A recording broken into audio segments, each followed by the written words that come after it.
Magandang maga po, Bayang Kairista. Welcome po ulit sa aking channel. Ang aking next na i-upload na video ay nangyari po noong September 9, 1990. Ito po ay ginanap sa San Lazaro Hippodrome sa Tayuman, ang first leg Challenge the Champion Stakes Race. Apat na po kayo magkakalaban dito, nandiyan po ang programa. At ang nanalo po dito ay si Celebrated Ruler, sakay po ni MF Dapis. Idol ko po yan.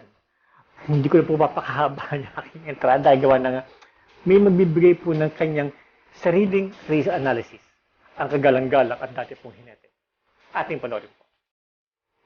Ito ng araw, Jackie Macaraig.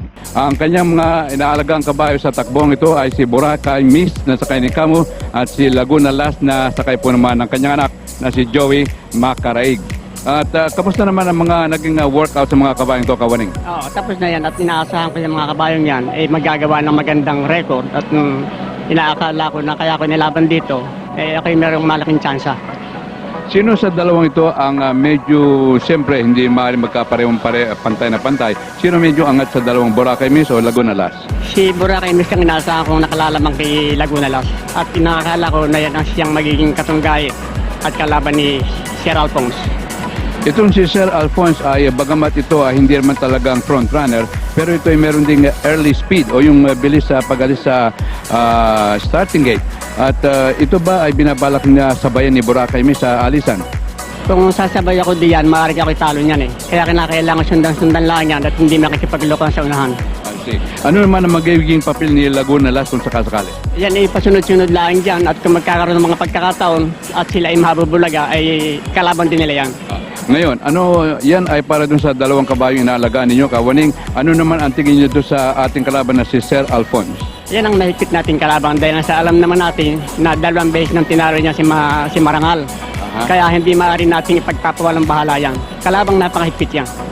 Sa distansyang 15-16, ano ang inaakala nyo maaaring maging winning time? Ito ang tingin ko rito yung mga 37. Maaaring gawin yan. Ano ba ang tingin nyo sa pista natin sa ngayon, sa mga sandaling ito? Napakagandang pista ito eh. Fast track ito. Napakaganda. Hindi ilulubog masyado ang parang mga kabayo. Fast track ito, hindi lulubog. Napakagandang pista ito. Ngayon, maaari bang sabihin nyo sa akin at malaman naman ng ating mga tagapanood sa TV kung ano magiging instruction nyo kay Camo para kay Boracay Miss? Ang aking instruction kay Cabo, huwag siyang makikipaglukang sa unahan dahil lang sa yung kabayo namin bata pa sa laban. Ngayon, kung pagdating sa kabila at medyo siya baka kakakita ng magandang pwesto, doon na siya po pwesto. At pagdating ng ultimo kwarto at naroon ang laban na, ikako'y hanggang sa dating ikako, huwag na siyang lilingon at tuloy-tuloy na. Bueno, sana ay masunod to the letter yung inyong mga instruction yan at hinangad natin ang maganda po namang kapalaran ng mga kabayong inyong isasali dito sa Challenge to Champions. Ang mga mayari ng mga kabayong yan ay si Mr. Bebo Quiroz. Si Mr. Bebe Cruz. Sila ba ay narito ngayon? Wala rito ngayon siya at nasa sa Amerika. Ay, kung gano'n kayo lamang ang bahala sa lahat. Ang bahala sa lahat dito. Ito po ang Man of the Hour, si Jackie Macaraig at siya po ang trainer ng dalawang lalahok sa Challenge to Champions, sina Boracay Miss at Laguna Last. Mamaya po ay makikita natin kung ano ang performance ng dalawang kabayong to at maraming salamat, Kawaning, sa ating pag-uusap ngayon. Salamat din. Ready for this race? Any moment now, here we go. The winner of this race, number 2, Celebrated Ruler.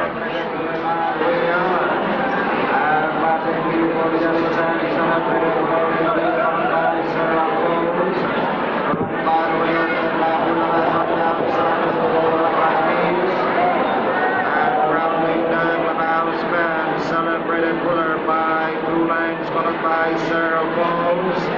Running by the wheel, third Laguna Last, Boracay Miss on the outside.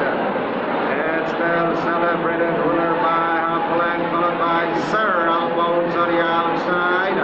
Laguna Last by the wheel, third. And the big bags race, Celebrated Ruler by length, followed by Boracay Miss on the Laguna Last by the fourth.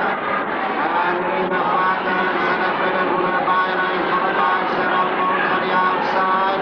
And Boracay Miss on the third. Celebrated Ruler by length, followed by Sir Alphonse.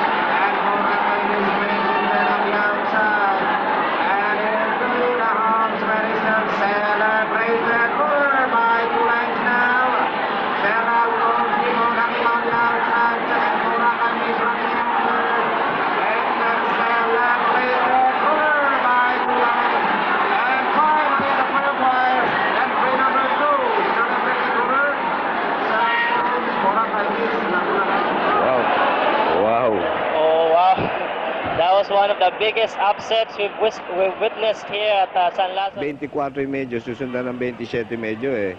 Talaga napakalabo na para habulin mo yan. Kaya dyan eh, parang nakakuha pa ng second win. At yung Serral Pons, ang isang kinatalo pa niyan dahil doon sa handicap weight na 59 kilograms. Ayun, we forgot to point that out. Ang dinala ng Serafons kanina ay 59 kilograms, although 0.5 kilogram lang na mas magaan kaysa sa Celebrated Ruler na nagdala ng 58.5. Saka lahat ng tinakbo ng Celebrated Ruler, lahat ng distansya nasa tabing balya siya. Kaya siya talaga ang gumawa nag-dictate ng ere ng kabayo. Kaya niyang diktahan dahil sa medyo nakabuo dahil pinabayaan siya. Napanood niyo po ang karera. Ang ganda, no? At ano po niyo, doon po sa analysis ng Tatay Boning, yun po siguro talaga ang kalakaran. Nagpe-prepara po tayo ng kabayo natin at inaasahan natin na tayo mananalo. Pero lagi po natin iisipin na yung kalaban natin, yung kabilang side, ay naghahanda rin po ng kanilang mga kabayo. Kaya po, wala po nakakasiguro hanggat hindi po tumatawid ng meta ang ating mga kabayo. Doon lang po natin masasabi na tayo ang nanalo. Well, doon po naman sa aming premyo, tercero tsaka kwarto, not bad, okay na po yun. At nagpapasalamat po ako. Thank you very much po doon sa mga subscribers na 1,400 sa oras po na ito. Hindi po, 1,400, dami na, no? Thank you very much at napakalaking tulong po yun. At gusto po niyong panoorin yung pong laban ni Sandancer. Bagamat nag-iisa po yun, nakita ko sa aking mga videos, pero okay naman po yun. Thank you very much po kay Joshua, siya po ang aking video editor, at hindi ko po kayang gawin to kung wala po siya. Kay Lori, tsaka po kay Julius, sa laging suporta sa panonood sa aking mga videos. Thank you very much. Shoutouts po kay Ronnie Payumo, kay Labros Clint Gonzalez, kay Arthur Trajano, kay Aldrin Lovely Tolentino, tsaka po kay Sir Frederick Javil. Maraming salamat po sa programa na pinapera mo po sa akin. Thank you very much. Well, hanggang susunod po na pag-upload ng videos, God bless.